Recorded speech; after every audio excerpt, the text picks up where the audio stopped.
భారతదేశం రోజు రోజుకు ఎంత ప్రమాదకరమైనటువంటి పరిస్థితుల్లోకి వెళ్ళిపోతుంది.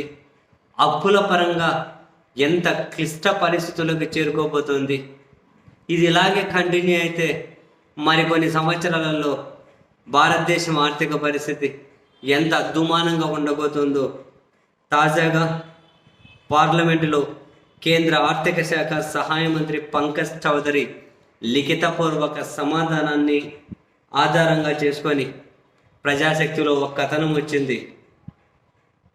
ఆ కథనం ప్రకారం 2025-26 బడ్జెట్ అంచనాల ప్రకారం భారతదేశం అప్పు 200 లక్షల కోట్లకు చేరింది.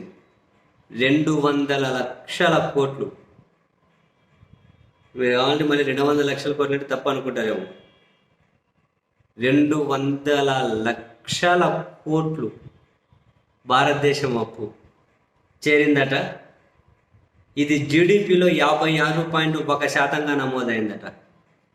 జీడిపిలో 56.1% భారతదేశం అప్పు. సోమవారం లోక్సభలో ఎంపీ కె సుబ్బరాయన్ అడిగిన ప్రశ్నకు కేంద్ర ఆర్థిక శాఖ సహాయ మంత్రి పంకజ్ చౌదరి లిఖితపూర్వక సమాధానం ఇది. 2014లో నరేంద్ర మోదీ గారు ప్రధాని పీఠం ఎక్కేసరికి భారతదేశం అప్పు 49 లక్షల కోట్లు. 49 లక్షల కోట్లు. 68 సంవత్సరాల స్వతంత్ర భారతావనిలో 68 సంవత్సరాల భారతదేశం చేసిన అప్పు 49 లక్షల కోట్లు.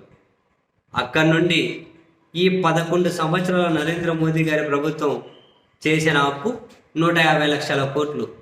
అంతే కదా, 14లో 49 లక్షల కోట్లు, ఇప్పుడు 200 లక్షల కోట్లు. 68 ఏళ్లలో 49 లక్షల కోట్లు అప్పు అయితే ఈ 11 ఏళ్లలో 150 లక్షల కోట్ల అప్పు చేశారు. అద్భుతమైన లీడర్, అద్భుతమైన పాలకులు. ఇవన్నీ ఎవరికేం అవసరం?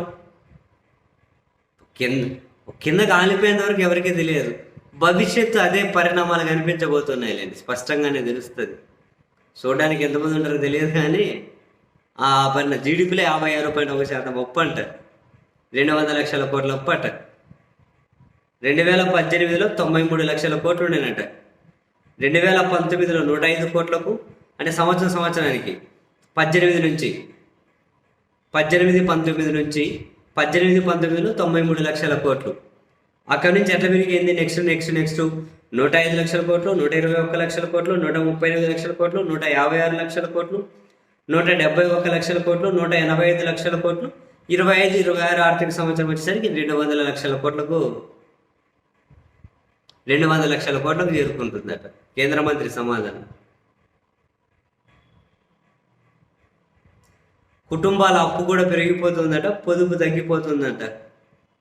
ఆ గణాంకాలు కూడా చెప్పుకుంటూ వచ్చారు. 200 లక్షల కోట్ల 11 ఏళ్ళలో వీళ్ళు చేసినప్పు 150 లక్షల కోట్ల. అంతకుముందు 68 ఏళ్లలో భారతదేశం చేసినప్పుడు 49 లక్షల కోట్లు. 11 ఏళ్ళు 150 లక్షల కోట్ల అప్పు చేశారా? ఇంకా ఆ మాత్రం చేయకపోతే ఆదాని అట్లాంటి వాళ్ళు అంత పెద్ద స్థాయికి ఎందుకు వస్తారులేండి? పట్టండి, చెయ్యండి, నష్టమే ఉంది. కానీ జనాలకు అవన్నీ ఏం అవసరం. కానీ వాళ్ళకి ఏదో 1-2 నినాదాలు ఇచ్చేస్తే అవి చేతులు పైకెట్టి బిగించి ఆ నినాదాలు చేసుకుంటూ బతుకుతూ ఉంటారు.